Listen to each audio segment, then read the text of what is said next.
No versículo 45, do capítulo 13 de Mateus, 45, 46.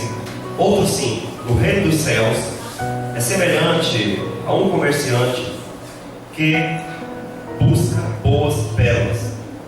E tendo encontrado uma pérola de grande valor, foi, vendeu tudo que tinha e a comprou.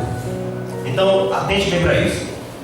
Nós temos nesse texto duas coisas importantes. Primeiro, nós temos uma pérola de grande valor. E temos um comerciante.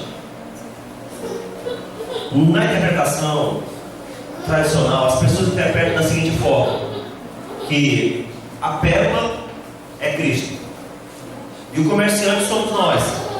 Nós vamos andando aí nessa vida, e um dia o que acontece? Encontramos Jesus.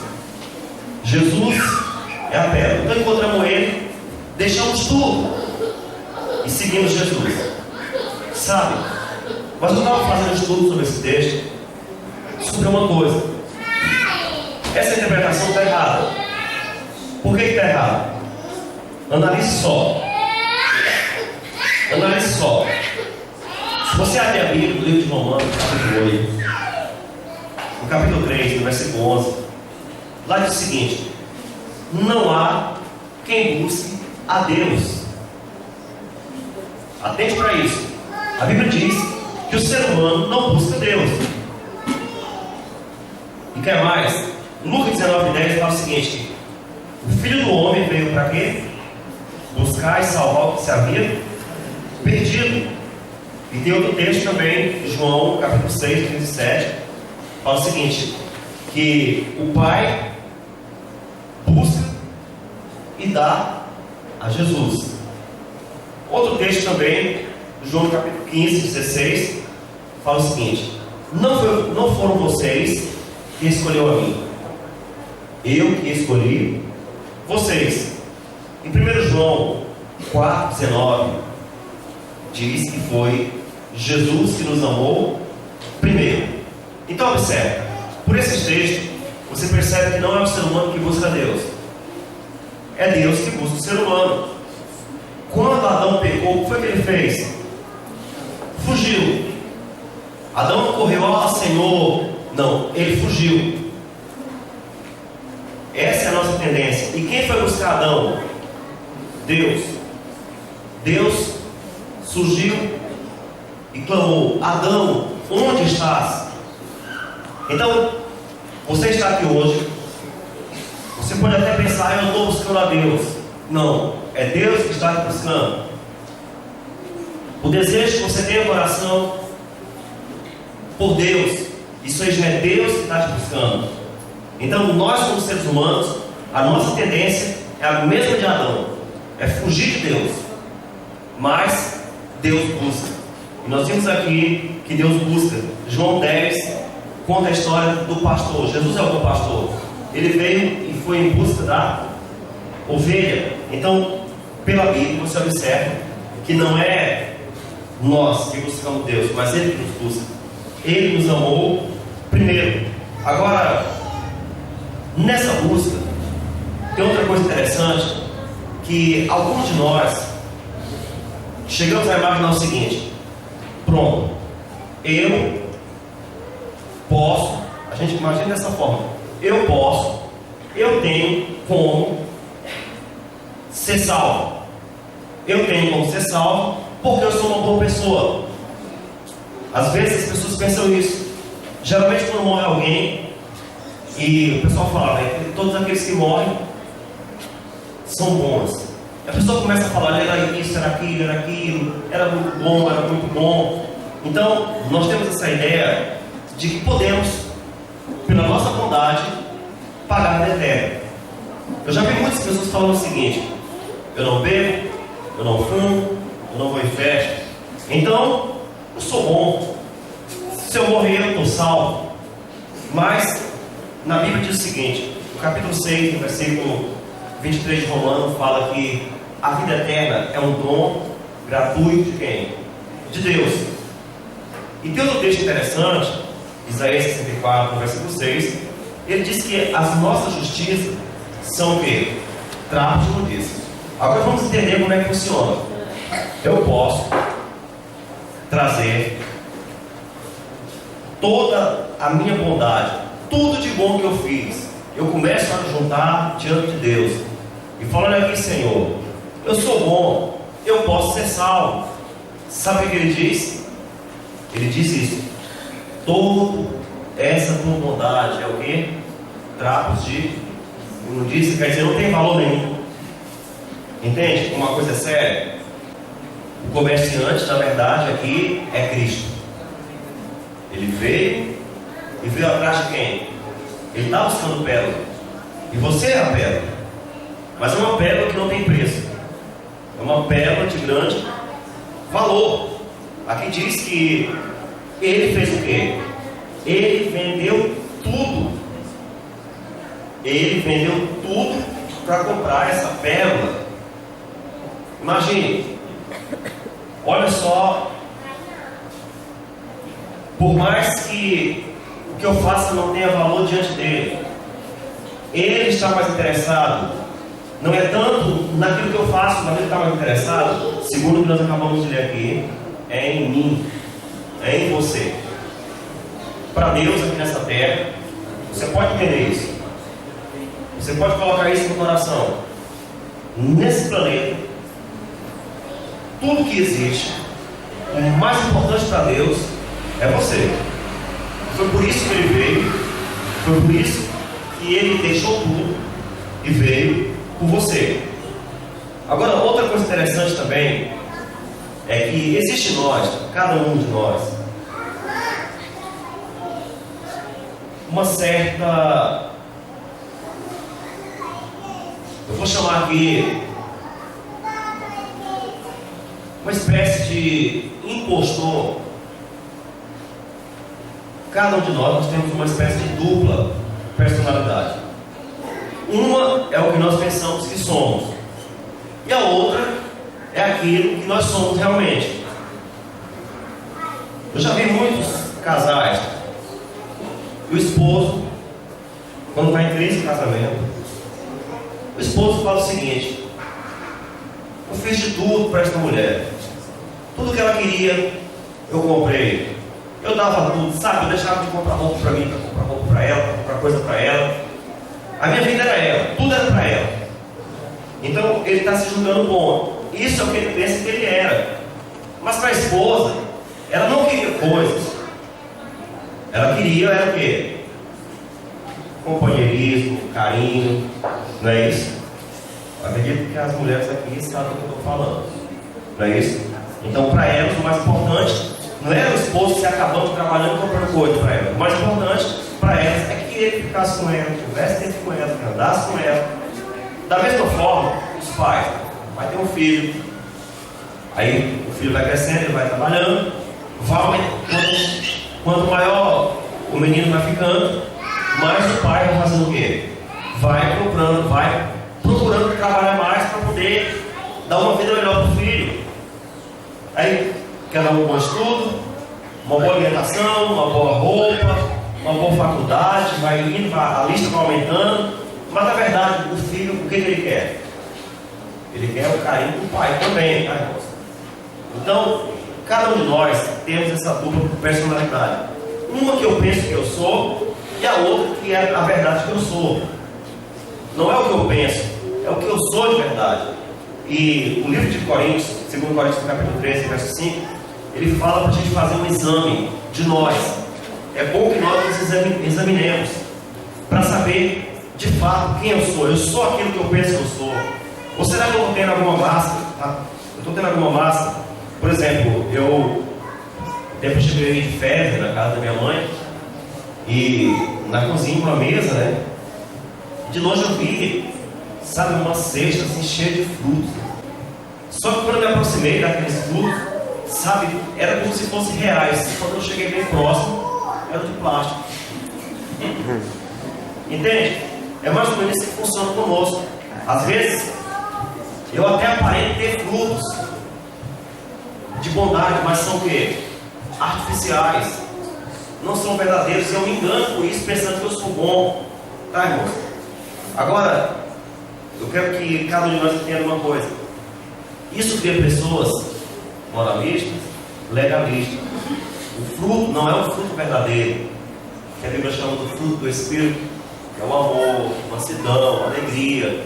Então não é o fruto verdadeiro, é o fruto artificial. Sabe? Agora, a boa notícia para nós está no livro de Isaías, no capítulo 43, no verso 4, que diz o seguinte: você é precioso para mim. Aí ele passa um pouco e fala: eu te amo. Agora, observe isso. O que Deus está falando? Mais uma vez aqui vem aquela repetição. O mais importante do que eu aparentar ter bons frutos é eu entendermos que Deus me ama, independente do que eu sou. O amor de Deus é incondicional.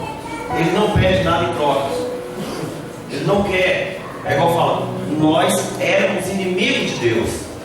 Mesmo assim, Ele nos amou. Por exemplo, se você ver a vida de Paulo, antes o nome dele era Saulo, era perseguidor, maltratava os cristãos. E mesmo assim, antes dele se tornar uma pessoa transformada, Cristo morreu por ele. Então Deus, Ele nos ama, irmãos. Quando Ele encontra, transforma. Tem uma história bem conhecida na Bíblia, a história da mulher adulta. Ela encontrou com Jesus. Ele falou: vai, não peque mais. Então, qual é o segredo? O que eu faço para produzir fruto de verdade? Não fruto de plástico, não aparência de que sou um cristão. No capítulo 15 de João, Jesus ele fala que eu sou a videira e vocês são os ramos. Quem permanece em mim, esse vai produzir o quê? Muitos frutos. Então aqui está o segredo. Você quer produzir fruto, você tem que estar ligado em Jesus. Agora entenda, como é que está o nosso mundo hoje? Por mais que aqui seja um local pequeno, mesmo assim você observa que as pessoas não têm tempo, as pessoas estão inquietas, as pessoas andam de um lado para o outro, e tem muitas coisas para fazer. Mas tem um texto na Bíblia que diz o seguinte, no Salmo 46, verso 10, fala o seguinte: aquietai-vos e sabeis que eu sou Deus. O que Deus está falando? Calma. Calma. Você não vai para lugar nenhum com essa pressa. Calma. Aquiete. Busque. Se relacione comigo.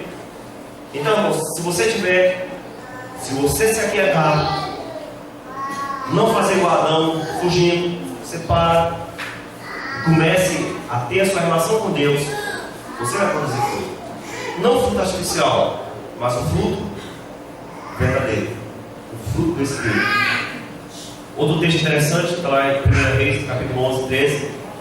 Elias estava ali escondido e de repente veio um terremoto, um fogo, e Deus não estava nessas coisas. De repente veio uma brisa suave, e quem estava nela? Deus. Deus se revela principalmente na calma. No livro de Lucas, no capítulo 10, tem a história de Maria e Marta. Como é que elas estavam? Marta estava inquieta, corria de um lado para o outro, trabalhando e lutando. Jesus falou: Marta, você está preocupada com muitas coisas, só uma lhe é necessária. Então entendemos, talvez você está preocupado com muitas coisas. Sabe, são tantas coisas, tantos problemas, tanto trabalho, tanta coisa, mas uma só é necessária. Qual que é? É Cristo. Você precisa de Jesus. E Maria entendeu isso. Ela entendeu isso. Então você tem que entender isso. Você não vai produzir bom fruto, você não vai ser uma boa pessoa que Deus aprova se você não estiver ligado com Jesus. É hora de você aquietar e saber que o Senhor é Deus. É hora de você aquietar, irmãos, e passar a ter tempo com Deus. Primeiro, entenda.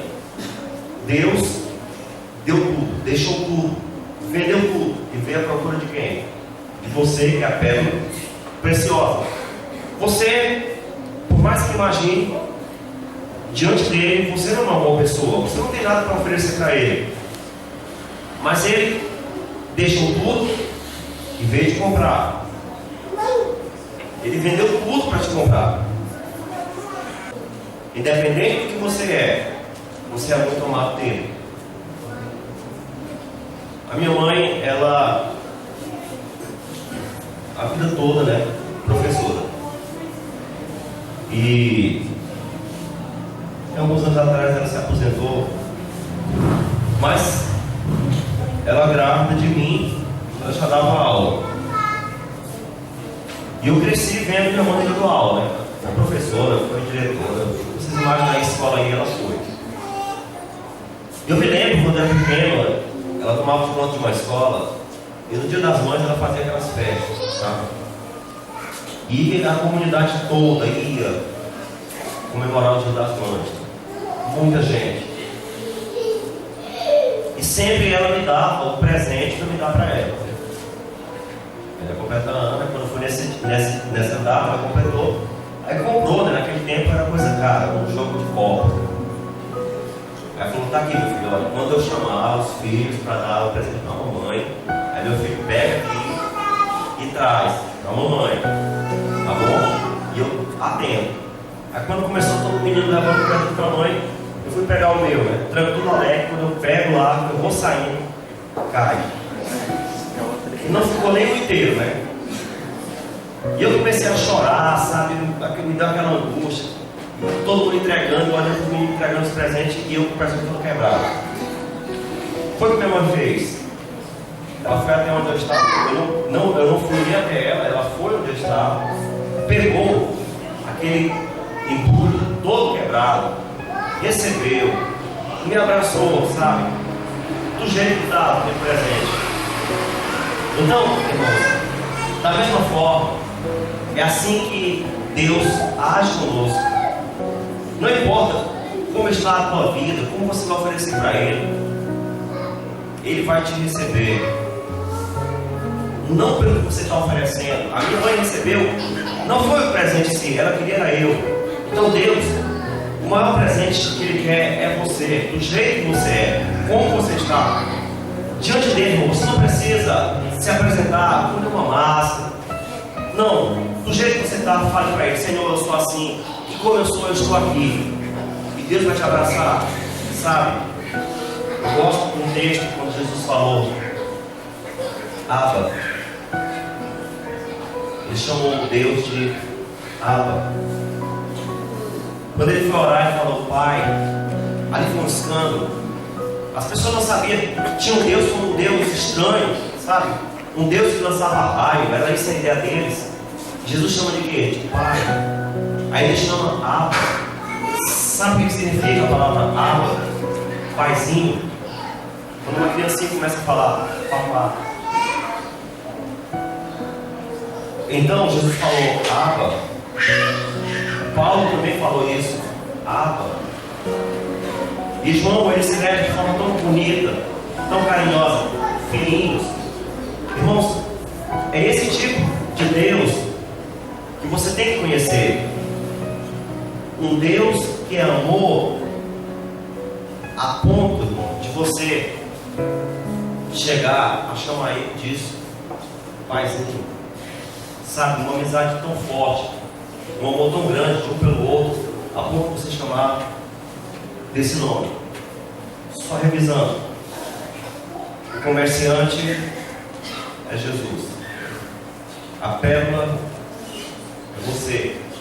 O comerciante deixou tudo, vendeu tudo e veio atrás de você, que é a pérola preciosa, uma pérola de grande valor. Agora a pergunta é: qual foi o preço? Qual foi o preço que o comerciante pagou? Aí você olha para a cruz. O preço foi a cruz. Você tem ideia do que foi a cruz? Você tem ideia que Jesus Cristo, Ele poderia não ter morrido?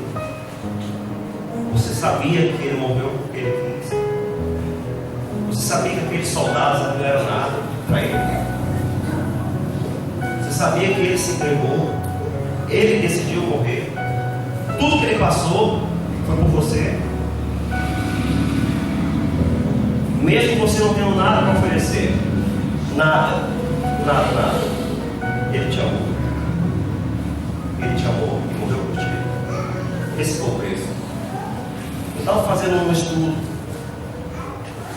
A diferença do cristianismo para outras religiões. Eu imaginei o seguinte: não. O único que ressuscitou, que há a crença na ressurreição, é o cristianismo. Mas eu descobri que existem umas lendas de alguns líderes religiosos que ressuscitaram também, sabe? Tem uma lenda aí, um tal de judeu, o Rabino Judá. A lenda diz que ele ressuscitou. Tem outro também, chamado Sabbatai Sevi. Ele foi um falso Messias. Os seguidores dele garantem que ele ressuscitou. Outro também é um Kabir, é um hinduísta, um líder hindu. Segundo o seguidor dele, ele também ressuscitou. E tem outro também, Lani Mahesaya. Ele é um outro guru do hinduísmo. Segundo os seguidores dele, ele ressuscitou também. Obviamente, isso é o quê? Mentira. Não ressuscitaram condição nenhuma. Mas existe essa crença. Agora, a grande verdade, incontestável, você não vai encontrar por aí nenhum líder religioso que morreu por seus seguidores. Deu para entender a diferença? Em todas as religiões que existem no planeta, que já existiram, o único Deus que veio e morreu para salvar o seu povo foi Cristo, é o cristianismo. Essa é a diferença do cristianismo para as outras religiões. Qual foi o preço? A cruz. Os deuses do passado matavam os seus seguidores. Exigia sacrifício. Jesus foi diferente. O que ele fez? Veio, se ofereceu, se entregou. Um Deus todo-poderoso morreu na mão de miseráveis pecadores, fracos pecadores. Ele se entregou. Esse foi o preço. A pergunta é: e você? O que você tem feito diante desse preço? Qual é a tua posição quando você olha para a cruz e entender? Não foi por outra pessoa, foi por você. Olha para a cruz. Algum preço tão caro por você. E a pergunta que eu faço é: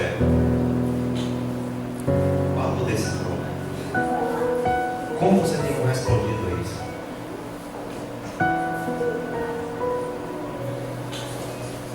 Você tem agido como Adão? Fugiu? Se escondeu? Estou falando para alguém aqui que está escondido em algum lugar. Jesus está falando: onde está? Onde você está? Você está escondido? Você está falando: Senhor, eu estou aqui. Eu estou aqui, Senhor.